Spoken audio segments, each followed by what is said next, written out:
I felt a clear call to preach the Word of God when I was a freshman in high school. And my grandmother Horn informed me of that, but in case I had any question about it. I didn't like her addressing me on the subject, but she said, Don called you to preach. I fought that for about 4 years and surrendered when I was a senior. I met my wife, Martha, when I was a senior in high school, and we met her at a church I went to, and she had surrendered her life when she was a freshman in high school for Christian service. After graduating from the Moody Bible Institute in Wheaton College, I knew God wanted me to pastor a church. Well, in that process, I had turned down an offer to be a youth pastor at one of our most successful churches in that era of time. Can you imagine me, a youth pastor? God was good to everybody. And, I didn't like any youth activity. So, I'd had some youth pastor I'd have been. But anyway, I remember saying to my wife, we went up to that church candidate. I did that because everybody said, well, you ought to have experience on the staff first. So, well, maybe I'm not listening, so I'll go up and candidate. Well, on Saturday night, we'd been there just a few hours. I said to Martha, enjoy yourself, no pressure, we ain't going.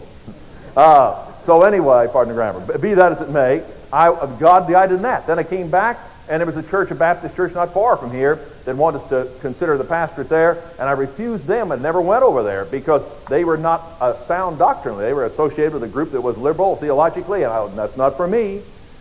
So I've often thought, what if I had missed the direction of God? What a difference it's made in my life and hopefully in yours too.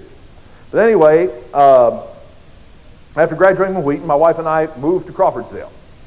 And while waiting on God's direction, somehow that summer seemed like the longest summer. Miraculously, God sustained us because I basically prayed and paced the floor. Now, they don't go together. You're not supposed to pray and pace the floor, but I did both. And while this was going on all summer long, this church was having one candidate after another in to consider to be the pastor of Bethesda Baptist Church.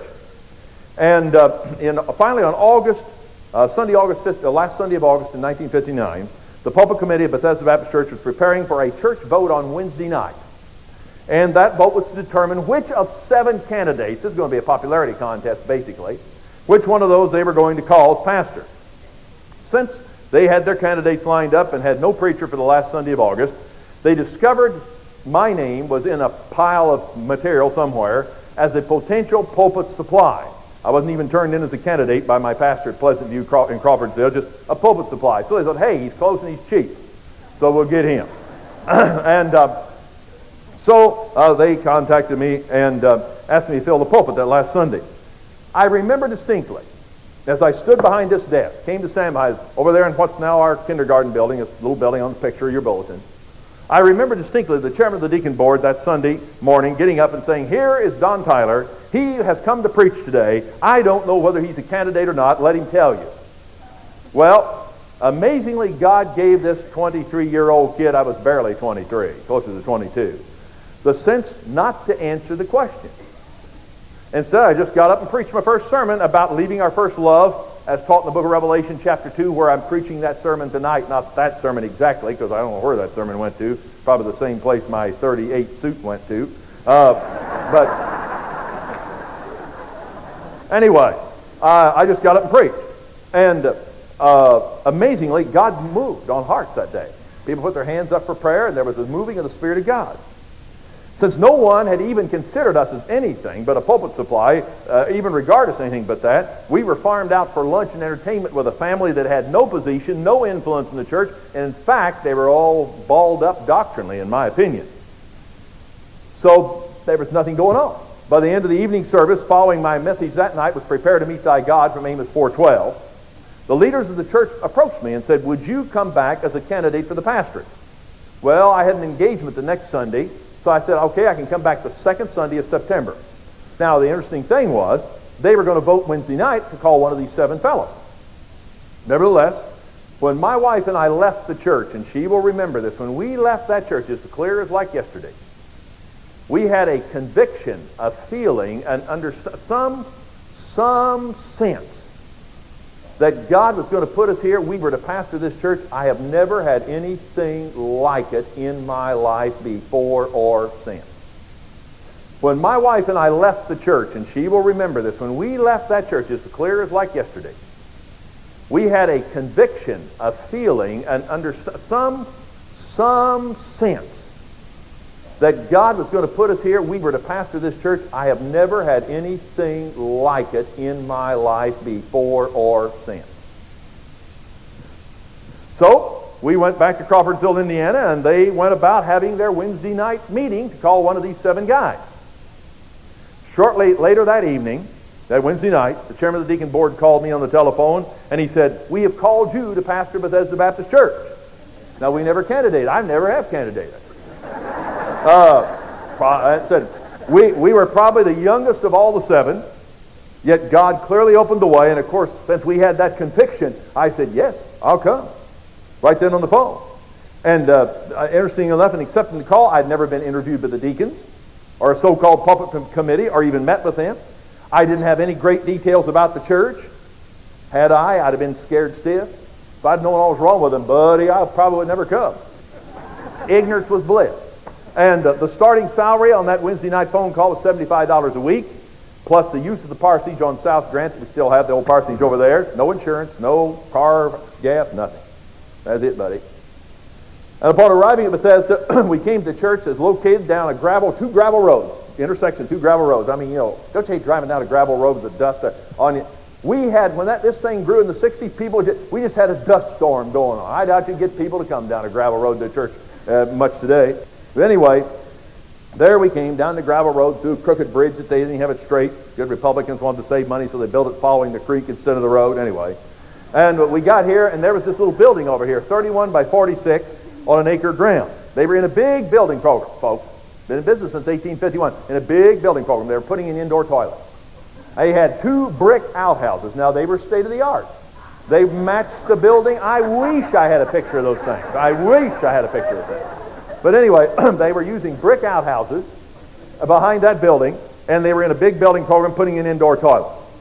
In our wildest imaginations, I never dreamed that years later that church would grow. This church would grow to have millions of dollars worth of paid for buildings, and that 1 acre grow to about 47 acres. In those early days, I either studied down in the basement of that building, and we had corrugated tin, like they have on roofs on barns sometimes. That's what was on the ceiling. It was a beaut. And I could sit down there and hear the rats and mice going overhead while I was working. Or I studied in the restroom, which is at the back of the fellowship hall. If you want to see that, go and check out my study. Now, you women probably shouldn't. I use the men's part. But anyway, that was my study in those days. I remember sitting alone over, because we didn't have any staff. I was it. I remember sitting over in the little auditorium over there, and they had a pitched floor in that building. It's a kindergarten building, now. At that time, I thought, I believe that, God willing, we can reach 200 in attendance here someday. As we began our ministry, those 97 people, the first Sunday, we soon realized this church had an absolute war going on. They were so mad at each other, they were sitting on opposite sides of that little auditorium. On about the second Sunday evening, as pastor, I just finished preaching from Philippians 2 on the Christ-like humble mind. And a group of their people had me over to their home, my wife and I, and the place was like going to an old-fashioned, smoke-filled pool hall. I mean, those boys should all died of cancer. But anyway, they had that thing lit up. I've always been allergic to cigarette smoke. I was coughing and snorting and spitting, and I got out of that place as fast as I could get. And they never got their nerve up to tell me why they had me over. So the next Sunday night, they had me over to another home. And buddy, they got on the subject that night. And they wanted to tell me what was wrong with the bad guys in the church. Now, the bad guys are such great men as Jones Halsey and J.B. Denham, who's gone to be with the Lord, and many others of our people. But those are the 2 guys, they really didn't like those guys. And everything they said about them, I thought, wow, those are great men. They're my kind of people, our people. Those bad guys are God's faithful people. Now, since this divisive group, led by the chairman of the deacon board, was lots larger than the other group, I thought, we are in big-time trouble. Too big for this young kid preacher and his wife, inexperienced and all. So I remember saying to Martha, and she remembered, I said, we have to last a year here, because nobody, I was ready to quit right then, humanly speaking. I said, we have to last a year here because nobody will hire us anywhere else if we quit this soon. In fact, they had a bad record. Study the pastors. If you lasted 2 years here, buddy, you was a national hero. They went through them like cannon fodder. And they'd only had 2 guys that were full-time before me, and those guys only lasted 2 years apiece. Wasn't a good situation that way. Since these people were carnal, opposed to spiritual agenda, they'd run off a lot of good families, and our key good families, like Halsey and others, They were just hanging around to see, and they told me so, what happens to this kid preacher, because, buddy, we're out of here if it don't go. No pressure.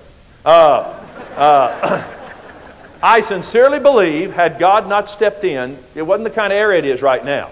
This thing had been closed down for good. What do we do with a mess like that? We tried not to focus on the problem, but instead do the two things I knew to do: preach the Bible and win souls. And they were the best. Everybody else had tried to hassle these guys, and they were dead meat. But God gave me that. That's all I knew to do. I was too outgunned. And we ought to learn from the future, from the past to the future. That's why I'm doing this. Churches, this church has been built, as said all month, on soul winning. You know, some churches get built because they are successful in fishing from the other churches' aquariums. This church has been built on evangelism and soul winning. So what